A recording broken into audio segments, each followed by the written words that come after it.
करीब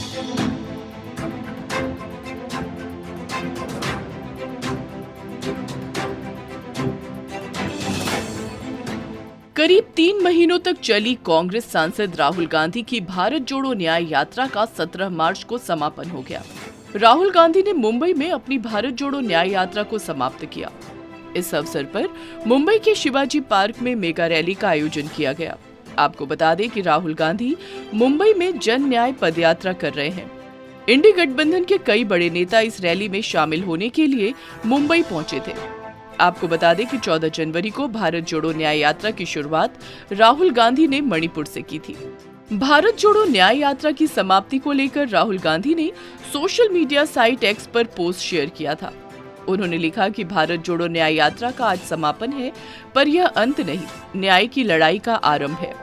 यात्रा के दौरान मैंने हर वर्ग के साथ हो रहे भयंकर अन्याय और उत्पीड़न को बहुत करीब से जाना और समझा। मैं देशवासियों की उम्मीद भरी आंखों में छिपे छोटे छोटे सपनों को अपने साथ लेकर जा रहा हूँ। इस यात्रा से मेरा विश्वास और दृढ़ हुआ कि देश की पहली जरूरत न्याय है और हर वर्ग को समर्पित कांग्रेस के 5 न्याय ही संकट काल से गुजर रहे भारत की संजीवनी है। उन्होंने आगे लिखा कि आज चुनाव का बिगुल बज चुका है। कांग्रेस के सभी बब्बर शेर कार्यकर्ताओं अब चैन से तभी बैठना जब अन्याय का पर्याय बन चुकी इस सरकार को उखाड़ कर फेंक देना। हम जनता के जीवन से जुड़े जमीनी मुद्दों को लेकर चुनाव में उतरेंगे। हमारा चुनावी अभियान भी युवाओं को रोजगार, महिलाओं को अधिकार, किसानों को सही दाम, श्रमिकों को सम्मान और वंचितों को हिस्सेदारी की गारंटी को समर्पित होगा। तो उठाओ न्याय की मशालें और गांव-गांव, गली-गली ये संदेश पहुंचा दो। देश को बचाना है, इंडिया को जिताना है। जुड़ेगा भारत, जीतेगा इंडिया। शिवाजी पार्क में हुई रैली में राहुल के अलावा तमिलनाडु के मुख्यमंत्री एम.के. स्टालिन, राजद नेता तेजस्वी यादव, शिवसेना प्रमुख उद्धव ठाकरे, एनसीपी प्रमुख शरद पवार समेत सपा, आम आदमी पार्टी समेत आईएनडीआईए ब्लॉक की अन्य पार्टियों के नेता मौजूद थे। इससे पहले राहुल गांधी ने मुंबई में मणिभवन से अगस्त क्रांति मैदान तक न्याय संकल्प पदयात्रा निकाली। इस पदयात्रा में उनके साथ उनकी बहन प्रियंका गांधी वाड्रा और एक्ट्रेस स्वरा भास्कर भी मौजूद रही। वहीं कांग्रेस के भारत जोड़ो न्याय यात्रा के समापन के बाद राहुल गांधी ने शिवाजी पार्क में सभा के दौरान भारतीय जनता पार्टी और पीएम मोदी पर जमकर निशाना साधा। उन्होंने अपने भाषण में पीएम मोदी पर खूब तंज कसा। कांग्रेस की भारत जोड़ो न्याय यात्रा का समापन रविवार रात मुंबई में हुआ। यहाँ के शिवाजी पार्क में हुई सभा में राहुल गांधी ने कहा कि राजा की आत्मा EVM, CBI, ED, income tax में है। इसी के दम पर वो नेताओं को डराकर भाजपा में शामिल करा रहे हैं। कांग्रेस, शिवसेना, एनसीपी, एससीपी के लोग यूं ही चले गए। दरअसल वो सब डर कर बीजेपी में गए हैं। राजा की आत्मा ईवीएम में है। सही है, सही है।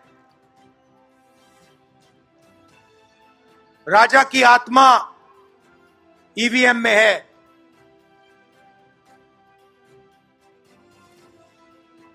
हिंदुस्तान की हर संस्था में है, ईडी में है, सीबीआई में है, इनकम टैक्स डिपार्टमेंट में है। उन्होंने ये भी कहा कि नरेंद्र मोदी मुखौटा है। जैसे बॉलीवुड के एक्टर एक्ट्रेस हैं, उनसे कुछ करने को कहा जाता है, वैसे ही मोदी हैं। उनकी 56 इंच की छाती नहीं, खोखला व्यक्ति है। मैं सिस्टम को अंदर से जानता हूँ, इसलिए वो मुझसे डरते हैं। नरेंद्र मोदी भाइयों और बहनों सिर्फ मास्क है, मुखौटा है। जैसे ये बॉलीवुड के एक्टर हैं, उनको रोल दिया गया है कि भैया आज सुबह आपको ये करना है, कल आपको ये बोलना है, परसों आप ये करोगे, सुबह उठ के समुद्र के नीचे जाओ, चलो सी प्लेन में उड़ो। 56 इंच की छाती नहीं है, खोखला व्यक्ति है। आज नरेंद्र मोदी के पास भ्रष्टाचार की मोनोपोली है। इलेक्टोरल बॉन्ड का सिस्टम निकाला। यहाँ सड़कों पर एक्सटॉर्शन चलता है, वो सरकार में कर रहे हैं। कंपनी को कॉन्ट्रैक्ट मिलता है, फिर वो सीधे इलेक्टोरल बॉन्ड खरीद लेते हैं। कंपनी को प्रॉफिट ही नहीं है और उससे ज्यादा पैसा वो बीजेपी को दे रही है। यहाँ मुंबई में किसी भी गुंडे को आप सीबीआई, ईडी, इनकम टैक्स पकड़ा दो, सरकार में यही हो रहा है। सीबीआई की इंक्वायरी हुई और अडानी जी को एयरपोर्ट मिल गया। ये चाहते हैं कि छोटे छोटे दुकानदार खत्म हो जाएं। स्मॉल मीडियम इंडस्ट्री ही तो चीन का मुकाबला करेगी, ये इसी को खत्म कर रहे हैं। आज नरेंद्र मोदी के पास भ्रष्टाचार की मोनोपोली है। इलेक्टोरल बॉन्ड्स का सिस्टम निकाला। मैं आपको समझाता हूं, यहां पे जो छोटे छोटे सड़कों पे ना एक्सटॉर्शन चलता है, हफ्तेबाजी चलती है ना, वो नेशनल लेवल पे कर रहे हैं ये लोग। पैसा दो, कॉन्ट्रैक्ट लो। देखिए, मैं आपको एक बात कहता हूं, यहां मुंबई में किसी भी गुंडे को आप सीबीआई, ईडी और इनकम टैक्स पकड़ा दो, ठीक है? वो हो रहा है, वो ही हो रहा है। एक व्यक्ति ने इनको पकड़ रखा है, उनके पीछे एक और शक्ति है, वो कह रही है भैया आप देखो हमें ये एयरपोर्ट चाहिए। आपका एयरपोर्ट मुंबई का एयरपोर्ट है ना, आपने तो देखा सीबीआई की इंक्वायरी हुई और उसके एकदम बाद मुंबई एयरपोर्ट अदानी जी को मिल गया। तो मैं आपसे कह रहा हूं कि इससे आपका नुकसान हो रहा है। चाहते हैं कि यहां सिर्फ 20-25 कंपनियों का राज हो। चाहते हैं कि ये जब छोटा धंधा चलाते हैं, सब्जी बेचते हैं, छोटे छोटे दुकानें चलाते हैं, चाहते हैं ये सब खत्म हो जाए और एक के बाद एक इनको खत्म कर रहे हैं। स्मॉल और मीडियम मैन्युफैक्चरिंग जो है उसको सबको खत्म कर रहे हैं। यही लोग तो चाइना का मुकाबला कर सकते हैं। जो स्मॉल और मीडियम इंडस्ट्री है वही तो चाइना का मुकाबला करेगी, वही तो देश को रोजगार देगी। उस नींव को उड़ा रहे हैं। राहुल गांधी ने बेरोजगारी पर भी बीजेपी पर जमकर हमला बोला। उन्होंने कहा कि आप लोग जीएसटी देते हैं, उतनी ही अडानी देता है। आप शर्ट पर 18% जीएसटी देते हो, अडानी भी उतना ही देता है। फिर पैसा जाता कहाँ है? नरेंद्र मोदी जी का काम आपके ध्यान को भटकाने का है। कभी कहेंगे चीन की तरफ देखो, पाकिस्तान की तरफ देखो, कभी मोबाइल की लाइट ऑन करवा देंगे, कभी कहेंगे कि मेरा अपमान कर दिया। यात्रा में दुख दर्द सब दिख जाता है। आज हिंदुस्तान में सबसे ज्यादा बेरोजगारी है। बेरोजगारी, हिंसा, नफरत, महंगाई, किसानों के मुद्दे, अग्निवीर के मुद्दे, जवानों के मुद्दे, वो मुद्दे आपको मीडिया में नहीं दिखाई देंगे।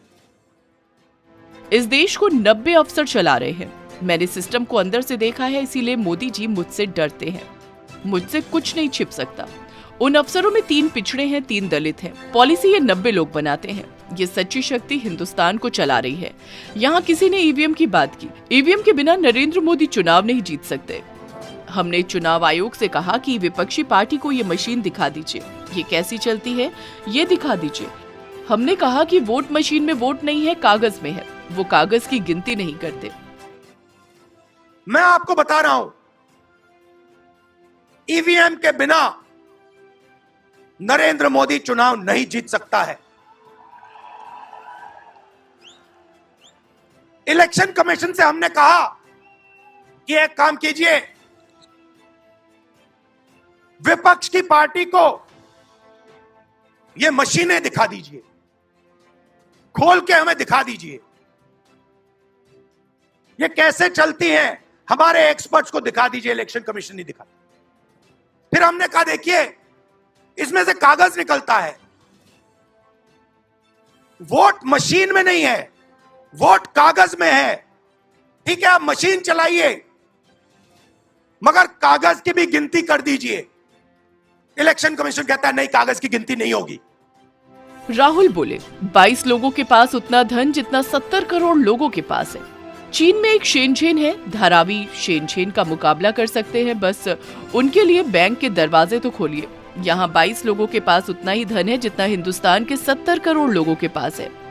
भारत में इंटरनेशनल एयरपोर्ट खुलवाने के लिए साल लग जाते हैं। यहाँ शादी के लिए 10 दिन में इंटरनेशनल एयरपोर्ट खुल जाता है। खोलिए, मगर अन्य प्रदेशों में भी तो एयरपोर्ट खोलिए। चाइना में एक शहर है, उसका नाम शेंजन है। सच्चा मुकाबला उस शहर से है जो आपको मीडिया में कभी कोई नहीं बताएगा। धारावी शेंजन का मुकाबला कर सकता है। बैंक के दरवाजे इन बच्चों के लिए खोलो, इन बच्चों को सरकार की मदद करो, और फिर देखो ये शेंजन का क्या करते हैं। उठा के परे कर देंगे शेंजन को ये लोग। Made in Mumbai, made in Dharavi, made in China को उड़ा के हटा देगा, परे कर देगा। मगर नहीं, 22 लोग हैं यहां पे, 22 लोगों के पास उतना ही धन है जितना हिंदुस्तान के 70 करोड़ लोगों के पास है। हिंदुस्तान में इंटरनेशनल एयरपोर्ट खुलवाने के लिए साल लग जाते हैं। 10 दिन में शादी के लिए इंटरनेशनल एयरपोर्ट खुल जाता है। वो ठीक है, कोई बड़ी बात नहीं है। अगर 10 दिन में शादी के लिए खुल जाता है वो ठीक है, करना है करो, मगर बाकी हिंदुस्तान में भी तो खोलो, बाकी प्रदेशों में खोलो। राहुल गांधी ने अपने भाषण के अंत में कहा कि मैं 4000 किलोमीटर चला। किसी ने नहीं कहा कि अग्निवीर योजना अच्छी है। युवाओं ने कहा कि हम जहां सेना में जाने के लिए दौड़ने जाते थे अब खाली पड़ा है। मुझे दिल से जो लोगों का प्यार मिला उसे शब्दों में बयां नहीं कर सकता। आप मुझे जहां बुलाना चाहो मैं आने को तैयार हूँ। जानबूझकर नफरत फैलाई जा रही है ताकि आपकी जेब से पैसा निकाल सके। नफरत के बाजार में मोहब्बत की दुकान खोलो, ये गांधी जी, भगवान बुद्ध, भगवान राम ने कहा। राहुल के बाद एनसीपी शरद चंद्र पवार के चीफ शरद पवार ने बीजेपी पर हमला बोलते हुए कहा कि महात्मा गांधी ने इसी शहर से अंग्रेजों के लिए भारत जोड़ो का नारा दिया था। आज हम भी भाजपा से मुक्ति का नारा देते हैं। पीडीपी चीफ महबूबा मुफ्ती ने कहा कि पीएम मोदी ने कुछ काम नहीं किया, लेकिन जनता से पुलवामा के शहीदों के नाम पर वोट मांगे। उन शहीदों के नाम पर वोट मांगे जिनकी जान पीएम की लापरवाही की वजह से चली गई। जनता ने फिर भी वोट दे दिया। इसके बावजूद पीएम मोदी ने 10 साल में न तो नौकरियां दी और न ही महिलाओं की सुरक्षा सुनिश्चित की।